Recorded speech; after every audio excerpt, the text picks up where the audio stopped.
Well, good morning and welcome to this session of A Universe of So Many Possible Functional Areas in Student Affairs.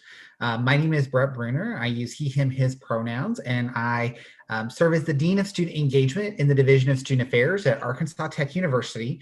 I'll tell you what all my role is, what does it mean to be Dean of Student Engagement in just a little bit in the presentation. I am also a proud alumnus of the College Student Personnel Administration Master's Program here at the University of Central Missouri, class of 2008. And if to really date myself here, I was one of the original founders of the EPSA conference in 2007. I'm so excited to see the program continue to grow. So I want to thank you all. I know it's been shared before. I want to thank you for being here on a Saturday morning virtually to engage in it and invest in your own professional development, whether you're in the field or thinking about going into this field. I would love to see some of the chats come through. So feel free to introduce yourself in whatever way you might want to introduce yourself in the chat box, just so we can kind of start virtually getting to know each other as we're navigating this space. So I'm excited today to talk about so many possibilities of functional areas within the field of student affairs. So I'll share my story going from my undergraduate experience into a graduate experience where I thought I was definitely going to spend my entire career in one said functional area, and how that really has morphed over the last 15 years. So I'm excited to engage in this conversation, and I'll share some tips at the end that I tell the staff that I work with, the graduate students that I work with, the undergraduate students that I work with here at Arkansas Tech University, a little bit about to think about so many possibilities. And really, we're engaging in this conversation. We're preparing you for careers in student affairs that don't exist today, that are, if we would have had this conversation 10 years ago, we would not be having, there are functional areas that haven't existed then that exist now, and we're preparing you for careers that are going to exist 10 years from now that don't exist today. So I'm excited about that. So a little bit about me. So I do want to give credit to my wonderful colleagues and cohort mates from the CSP class of 2008. As we were beginning this journey, this was a small group of my friends and colleagues from that 2008 to where I am today. And I'll tell you a little about the story. This is a picture of Jerry the Bulldog. Jerry the Bulldog is our campus ambassador here at Arkansas Tech University. And he is one of those functional areas that I get the privilege of supervising. So I supervise our Spirit Squads as well as the Campus Ambassador Program. And I know nothing about either of those areas, about Spirit Squads or Campus Ambassador Programs, but I've transitioned into supervising that area. So that's just one example of how I have progressed over the last several years into exploring new functional areas that were brand new to me. So a little bit about me. I think it's always important, especially when we're in a virtual space. You've seen my title, but I want you to know a little bit more about me as we're diving in over the next 35 minutes or so. So a little bit about me. So I am an advocate. This picture goes way back before Throwback Thursday or Facebook was really even a thing. And so when I was in college, I was hired by a national organization, and I was a national Stop School Violence Prevention advocate. And so I traveled the country to educate students and advocate for school violence prevention awareness. And so that advocacy piece is still a hat that I wear today in the work that I do advocating for students and my staff. And really, I think a big part of my identity that I've grown into is advocating for access and success of students, all student populations. I'm an advisor. So whatever hat that I wear, I always go into that mindset. This is a picture, and we'll talk a little bit about it, my journey.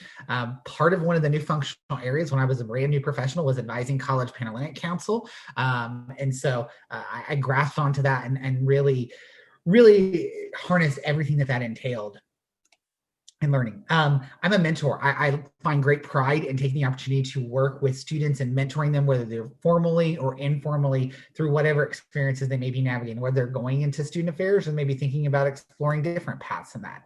I'm an administrator. It's a huge part of my identity in terms of the work that I do. I am a scholar. And so I have really leaned into that scholar identity, especially post-completion of my doctoral degree about 3 years ago. And how can I continue to advance the body of knowledge as a scholar practitioner?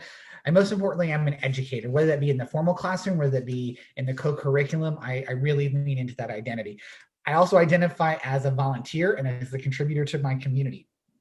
That's a huge part of my identity as well. How can I continue to provide service and model that way? I've been very fortunate that I've worked at institutions where and have that identity of giving back and contributing to society and being engaged in volunteer service is a huge part of what I look for when I look at an institution. And so I try to model that way as well. So I always do start a lot of presentations whenever I'm presenting to students or at conferences is this quote from Simon Sinek, and you maybe have heard from him. He has a very well-known TED Talk that talks about the golden circle. But that idea of dream big, start small, but most of all start. That first phrase there, dream big.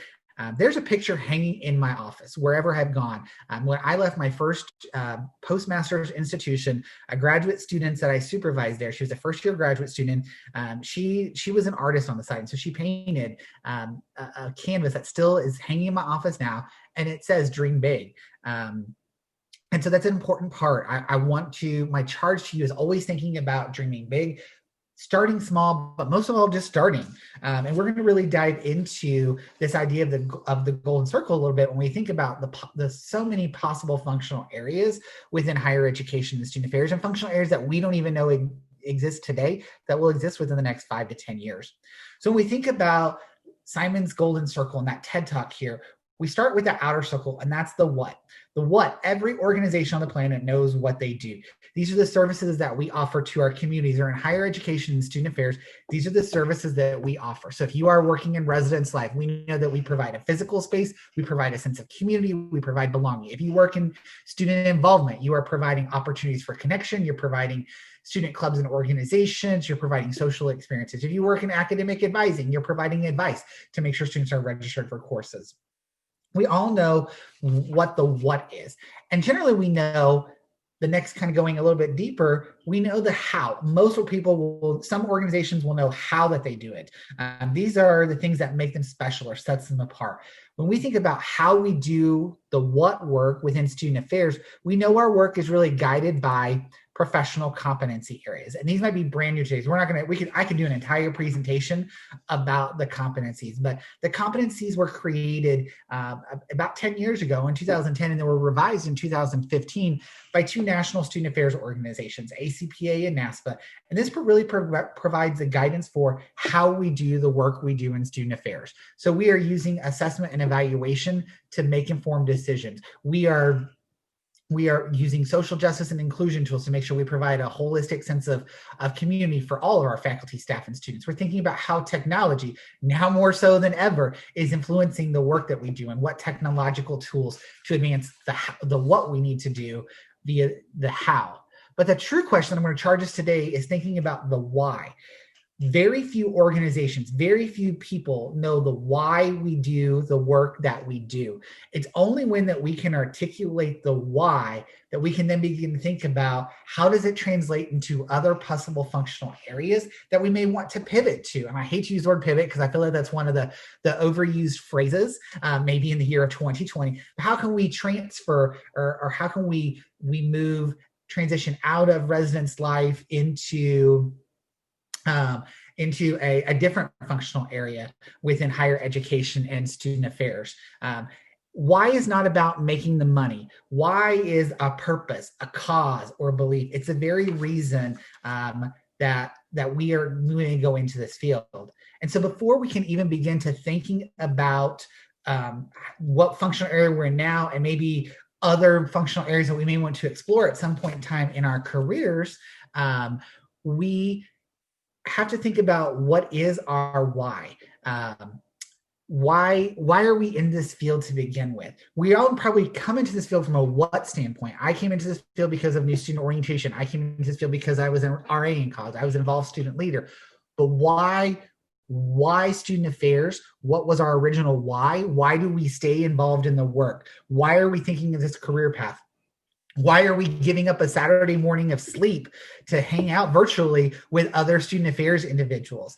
It's only when we can articulate and share this that we can use it as a guiding north, and we can start digging down into how do we make the leap from residence life to academic advising? How do we make the leap from admissions to new student orientation or anywhere else that we might want to go? So I'm going to tell you a little about my story and my journey. So my journey, and this picture is very, very, very old. This was taken back when the Facebook hit college campuses for the very first time, like in 2005. So I went to Emporia State University is where I got my undergraduate work from. And one of the two influential parts of things that I was involved with. The first one was the Associated Student Government. I got very involved with student government. For me, it was an opportunity to voice my concerns, represent my constituents, and really start advocating for my student colleagues across the campus. I also became very involved with new student orientation. For me, that was an important part, to make sure that all new students had a great introduction to what the experience of Emporia State University entailed. That was my why. Advocacy and onboarding became my why through my what. And that's where I began to think about my work as when I was searching for graduate schools and my work as a graduate assistant. I began to look for assistantships and positions where I knew my why, advocacy and onboarding, that transition experience. That's what I knew I wanted to work in and continue to advance.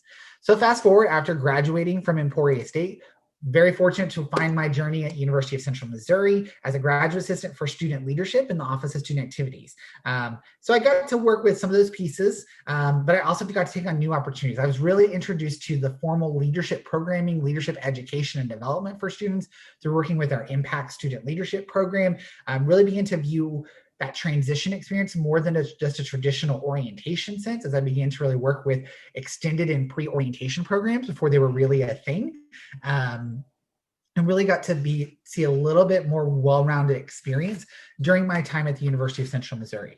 At UCM, I was very intentional to start shifting my mindset. I realized that I was very much in a specialist role. So I was very much thinking, these are the two things that I want to do with the rest of my career. And my mind started thinking about, maybe I need to broaden my experience. So I was very intentional in terms of thinking about practicums and internships outside of the norm. I did a practicum in the Vice President's for Student Affairs office, looking at retention programs. And this was in 2007, before retention was the buzzword that it is and the priority that is on many campuses.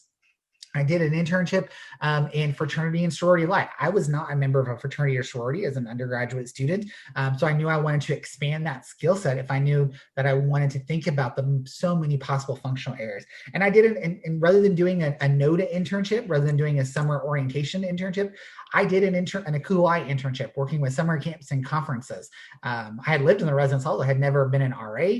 Had never worked in summer camps and conferences, but going to a campus where we did about 50 summer camps and conferences, from kids camps to adults camps to everything in between, really helped me broaden my skill set.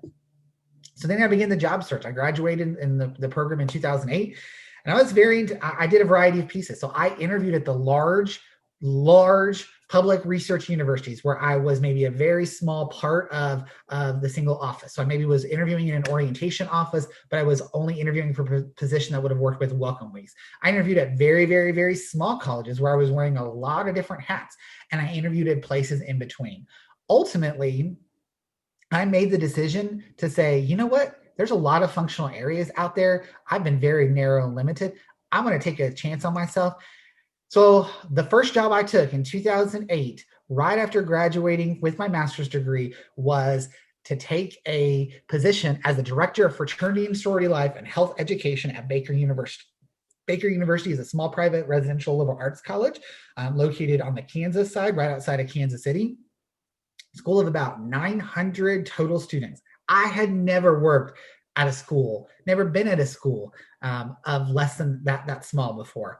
I had done one internship in fraternity and sorority life. It intrigued me. I had never worked in health education, doing alcohol and other drug education or wellness and health promotion. Never done either of those two things. But I took that chance on it because it was something that I wanted to learn about.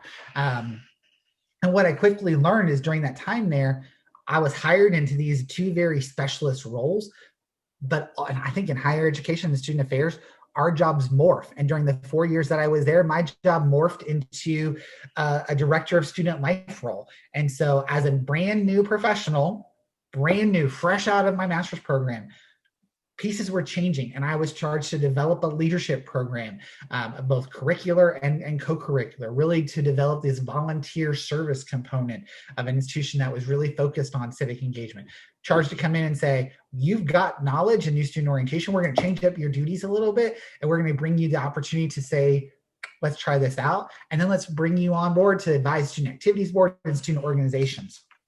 For me, this was one of the best experiences. And I credit this to the dean of students that I worked for, who came in and said, my job is to always be setting you up to be successful 1 and 2 jobs from now. And so I remember early on in my interview, she said, what's your career goal? And I said, I think I want to be a senior student affairs officer. I want to be a vice president. I want to be a dean someday. And she goes, we need to make sure that you're well-rounded. So we need to make sure that we're giving you some opportunities to advance from the generalist to some specialist opportunities. And so I said, okay, I'm excited to learn. I had never officially coordinated a volunteer service program. I'd done service. I had never been a fraternity sorority advisor, but I was stepping into it. I was harnessing it. I was leaning in. I was taking advantage to learn new functional areas that would set me up successful long-term.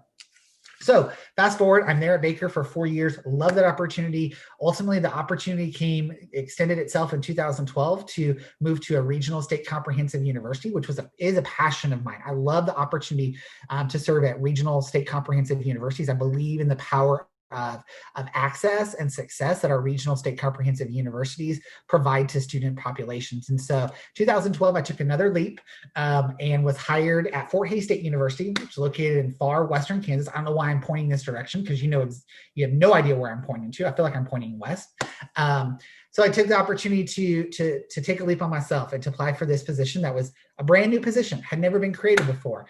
Yes, I had done new student orientation, but I had taught a freshman seminar class, but I was charged to come in and really advance the president's vision of a first-year seminar class for all. And what does that mean to really step in and be that almost a department chair role, working with 40 faculty members, working with curriculum development, working with contracts, working with all of those components of a freshman seminar course.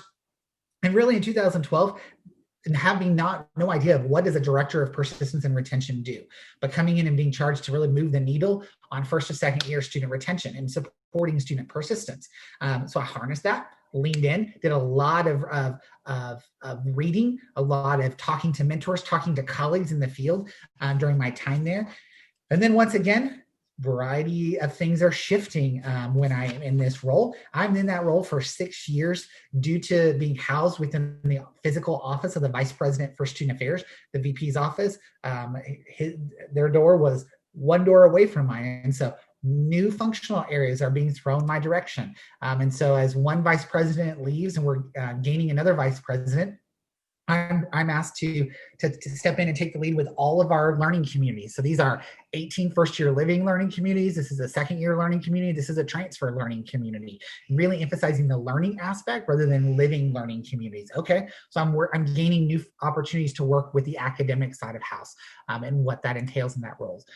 We began to see a boom in transfer students. You may see that on your campus as well. And so I was charged to say, we need to enhance these services for transfer students. I had never developed a formal transfer program, but I leaned into that opportunity. I'm once again going from specialist and FYE and retention to more generalist, and I'm learning and finding some area opportunities in those areas. Simultaneously, the university said, we're getting a handle on first to second year retention, but we're losing students from second to third year.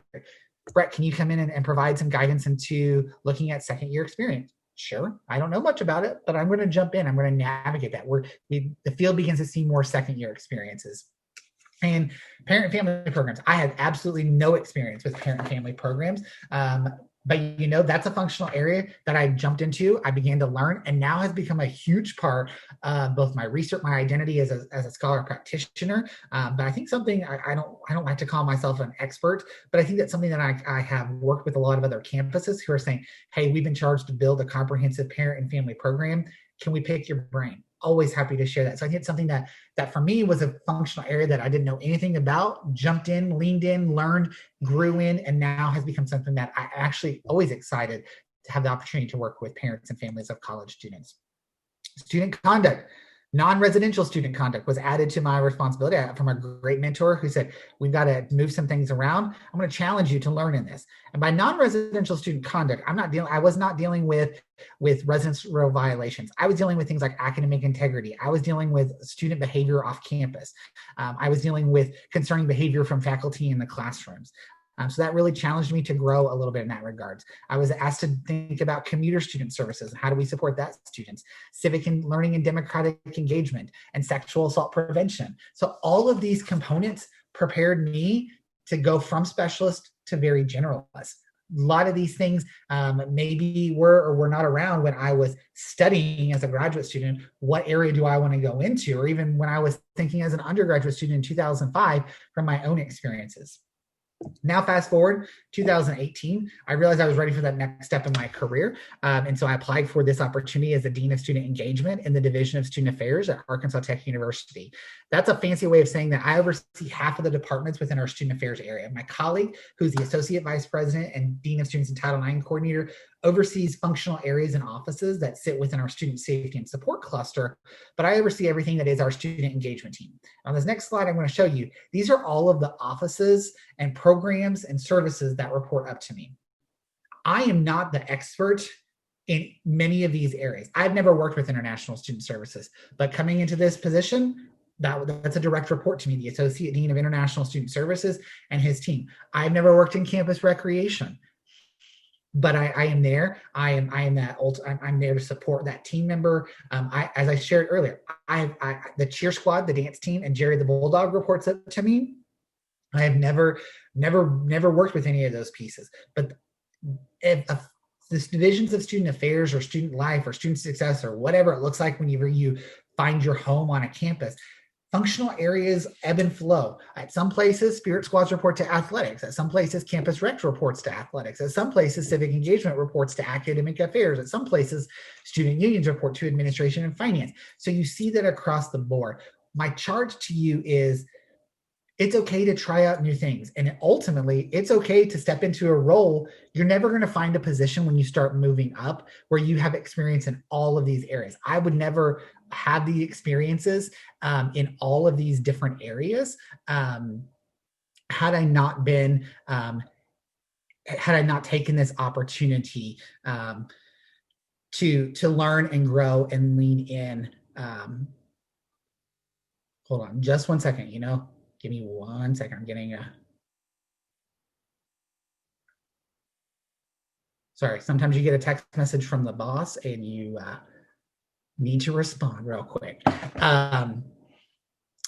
So you take that opportunity to lean in and you hire experts. And I charge you to begin to think about what that looks like. And so I'm going to provide a couple of examples here. So one of my direct reports, who primarily came up from the residence life experience and the campus life functional areas. Couple years ago, we saw that esports, you may have seen on your campus, esports is definitely on the rise. And so we began to think about, what does esports look like? We did not have anybody who had that knowledge and experience. And so I charged him, I said to this individual, I said, I would really like to invest in you becoming knowledgeable about this. I think it fits within your functional area, within your office. So I paid for him to go to a conference. I paid for him to really dive into this. And you know what? He has now found that that's an area and an expertise for him in terms of to figure out, he's become that expertise. I've seen that energy light up in his eyes. He can talk to me about things that I don't understand anything about it, but I have found that expertise in him. So sometimes it's helping your team members. It's taking an opportunity on yourself to say, hey, I maybe would like to learn. I'd like to try something about this. The last example I'll use is I'm currently working with a student leader who is graduating in December, and he is planning to go into this field, planning to start his graduate program this spring. And so he has been a student worker in my area, but most of his experience has been in new student orientation and in residence life. But I really needed some assistance in thinking about student financial wellness and well-being. That's an area that had been articulated by our students as an opportunity to enhance the student experience at Arkansas Tech University. So I had a conversation with this student and said, I'd like to assign you a project. I'd like for you to really dig into financial wellness and well-being and what that means. I see potential in you. And he's like, okay, Dr. Bruner, I'm not really for sure what that entails. And so we walked through that. Over the past 5 weeks, 6 weeks, as he's dug into this, leveraged his networks, he began to see that he's had a conversation with me this week at our 101 saying, I really like this. If you would have asked me, last year, even when I was thinking about I want to go into this, he goes, I would have told you I wanted to go into residence life or new student orientation.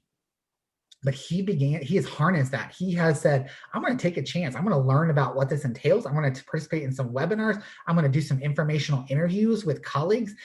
So whether or not he takes a job or an assistantship in student financial wellness, he's learning more about it that I think will set himself up to be marketable and explore various paths of so many functional areas as he moves forward in the future. So I say that, and I know there's a couple of questions, and so we'll jump to those questions in just a little bit, but I say that because I'm going to close here before we go into questions with just a few tips about what I wish someone would have told me or what I tell others. So I think the first one is explore and embrace the unknown. We're preparing all of us for careers that don't exist today. In student affairs. And so, whatever that may be. So, initially, I thought I was going to go into this orientation field. I thought that was my calling. And I did do that for quite some time. But now I'm going into this field where I have been charged to look at esports. And so I've harnessed that. I've leaned into that. I have stepped into spaces where I'm advancing student financial wellness. 2 days in March, 2 days before the pandemic shut us down and we went remote, a new office moved into my areas, the Office of Event Management. I've never worked in events management, but so I'm moving into that space in terms of, okay, I'm going to learn about event management, especially when we're in a remote work environment for several months. And so I'm learning and I'm helping that individual as well. So explore the unknown. Your universe is going to prepares you to work in anything across the field. You may want to do Res Life as a hall director for a couple of years, and great. And then guess what? As you're in that space, you may begin to have conversations with students, and you may begin to learn about financial literacy, financial need. You may think, well, maybe after a couple of years, maybe I'm feeling called. Maybe I'm feeling like I want to move into financial aid. And guess what? Your academic training, your coursework prepares you for that. You don't have to go back and get an additional master's degree because you want to go from a hall director to become a financial aid counselor. You're prepared for that. So when you're in your job right now, think about what are you learning in that job that maybe you're like, I don't know much about that, but I'm interested in that. How can I take those opportunities and begin to explore what the unknown might entail to set me up for the next job and the job after that? The next piece I would encourage you to do is to really expand your network. So as you're thinking about the multitude of possibilities, think about your network. And I put some examples on here. So on the left-hand side of your screen is a great friend and colleague of mine, Dr. Rashonda Grace Bridges. I have known her since 2007 in the new student orientation space. We've both been new student orientation directors, great friends and colleagues. We presented at conferences. We've been on conference committees and leadership roles together. But she has a background also in conference and event services. And so that 2 days before the pandemic, when I started taking on the supervision of the Office of Event Management, I didn't know anything about it. And so my first call was to Dr. Grace Bridges to say, you've worked in this. I need a crash course so I can best support my team members. So when you're thinking about your network, learn the people in your network, and they have different experiences that you can tap into. I knew that I could always call Dr. Grace Bridges to say, I want to learn about orientation. But I also knew her backstory that could also help set me up to also pick her brain about other areas. Learn from your students. This middle screen here, this is on the picture is the logo of our Arkansas Tech University esports program and esports club. Learn from them. I learn more from them, or my esports colleagues learn more from them than they ever learn at an esports conference or a training that they go to. So learn from them, and then tap into resources to learn something new. So the screen on the bottom right-hand side of your screen is from the Higher Education Financial Wellness Alliance. This has been a great resource for myself and that student worker as we're learning about this, growing new functional area of student financial wellness and what that entails. What are the core components of our program, and how do we best utilize those resources to build our student financial wellness program? My final piece of advice here is to embrace every single opportunity that presents itself to you. So you may be in a hall director role and you may be liking it, but then there might be that opportunity that says, okay, maybe maybe a financial aid counselor position is open up, or maybe you have the opportunity to serve as your department's representative to a search committee with a financial aid counselor, or you may be your department's representative to XYZ committee, a student success committee. I see that a lot, wearing my student success hat and student engagement hat. I see a lot more and more positions that are coming open, student success type roles.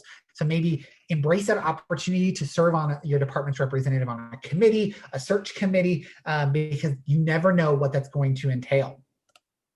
And I say that because I provide two examples of two amazing former students here who have been, when I worked with them throughout their undergraduate career, they were really what I like to call sponge. They soaked up every opportunity. And so when we began to dive into research projects, we were within a new student orientation office, and both these individuals worked in new student orientation and almost every single role that we had in the position. And I would say, hey, do you want to, let's dive into what does it mean for, let's research, what does it mean for urban students as they transition into more rural institution environments? They said, sure, let's learn about that.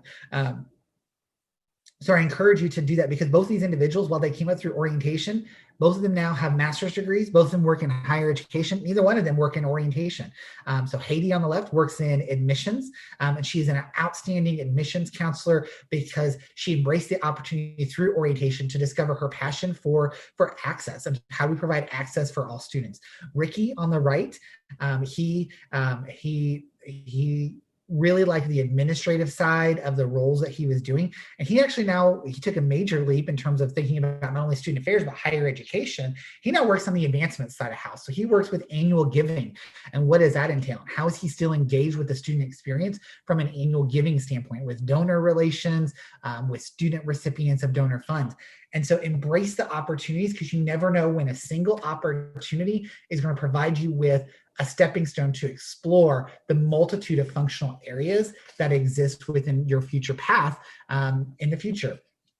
So I'm going to close. I'm going to go back to this dream big, start small, but most of all start. And I'm going to be a little vulnerable here with you as well. So as I said, I'm going to my third year as a Dean of Student Engagement, and I'm doing a lot of learning myself. And so, if you were to ask me when I was coming out of graduate school, so many years ago, 14, 15 years ago, where ultimately I see my path going. And I would have told you that ultimately my career goal was to be a vice president for student affairs.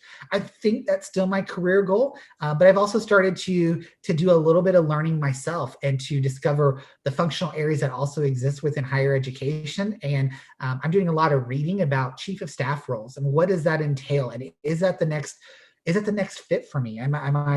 Do my skill set, do my strengths, do my interests align me to move to a chief of staff role, working for a president or a chancellor, and really advancing their initiatives and their visions? I don't know what the future will entail for me, whether I will, move up to a senior student affairs officer role, whether I will move to a chief of staff role. So I am dreaming big, but I'm starting small. I'm right now reading, I'm listening to podcasts. I'm reading blog posts from senior student affairs officers and chief of staff as I think about this crossroads that I'm at. So that I'm taking this advice that I provide to others to myself as well. And I'm taking this advice to start learning. Which path is for me? I don't know. The time will tell. But it's important for me to model this way as well, in terms of what that future holds for me, in terms of thinking about so many possible functional areas within higher education and student affairs. So I hope this has been a good opportunity for you to learn. I think sometimes we think about higher ed and student affairs we're limited to whatever GA position we held in graduate school or whatever that first job opportunity that we take. And that's not the case. That first job opportunity for me that I took, that I accepted, was the director of Greek fraternity and sorority life and health education. And I fast forward 15 years and I have supervision of one of those areas, but I've done a lot of other things. And so know that you're not limited. You can continue to explore so many different pieces, so many different elements. And I think that's the beauty of our field within higher education and student affairs, is that we're set up to be trained and successful in whatever aspect, including those jobs that don't exist today that will exist 5 and 10 years from now. So I'm going to stop sharing here. I think we've got about 5 minutes left for questions and answers. I'm going to, now that I've stopped sharing, I can pull up the chat here to kind of see some great question here. Is it difficult to find positions if you've been in a narrow path within student affairs? Great question, Keenan. And I think it's all about how you identify in terms of what your path is and what jobs you're looking for. So I'm going to use a great example. So this summer I was presenting a session at the NASPA virtual conference on student success in higher education. And I was presenting a session for those who didn't work in a student success space, because we're seeing within colleges and universities, we're seeing this as we continue to focus on student success, more and more institutions who are creating new roles, senior student success officer roles, directors, executive directors of student success. And I was having a conversation with an individual who at that point in time was working in an identity-based cultural center role. And he said, I find it challenging because he goes, I want to aspire to be an executive director or an assistant vice provost for student success, because I've never worked in a student success space. I've always worked in identity-based cultural centers. And I had the opportunity, I said, pause, let's think about this. The work you're doing is student success. Yes, you may not be leading university-wide, quote unquote, student success initiatives, but you're advancing student success within your sphere of influence. So it's how do we articulate that? So if you are in a residence life space and you're like, I keep going back to this example of maybe I want to transition into financial aid. My guess is you're probably doing financial aid counseling type roles, not in a formal sense, interacting with your residents. If you have a resident who comes in and is like, I want to be here, but I'm just struggling in terms of I still have a $500 bill on my account, so I can't get registered for classes for next semester. What do I do? You're probably directing into resources, either campus resources, external resources, where you're doing a little bit of financial literacy, financial coaching. So you're doing that. How do you reframe what you have been doing into those transferable skills that next position is going to want? Now, there are going to be times where you're going to take a leap, and you may have never, done veteran services and school certifying, and that's okay. When I hire people, when I just hired a student union director, I hired someone who never worked in a student union. You know what? That's okay, because she was able to articulate the transfer of skills in terms of what she has done in budget management and staff supervision and facilities management from her roles as a career counselor, as an academic advisor, and as a student leadership coordinator. I saw that transferability. So it's all about the transferability of skills. And I think that's where, if you've been in a very narrow career path and you're wanting to go to a different functional area, read the skills that they're looking for. I'm looking for skills in X, Y, and Z. Some may be related to the functional area, but some may just be communication skills, programming skills, management skills, supervision skills. Talk about that from your current functional area into this new role that you're wanting to jump into.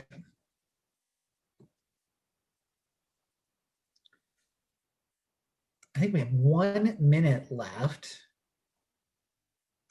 Are there any other questions, thoughts?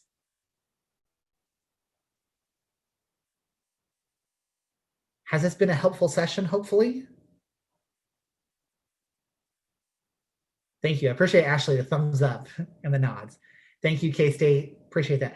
Well, I'm going to provide my email down here in the chat box. Know that I am happy to engage in any conversation about this, about any other topic. Like I said, I supervise a lot of areas. I have been working in student affairs for quite some time, so I'm always happy to engage in a conversation around what this looks like, jumping areas, taking a chance on yourself, or student affairs in general, or higher education in general. Always happy to engage in that conversation. And with that, I think we are right at time. So thank you so much for the opportunity to chat with you all today. And I will turn it over to Ashley for any other final announcements. Yes, thank you so much. We appreciate it a whole bunch.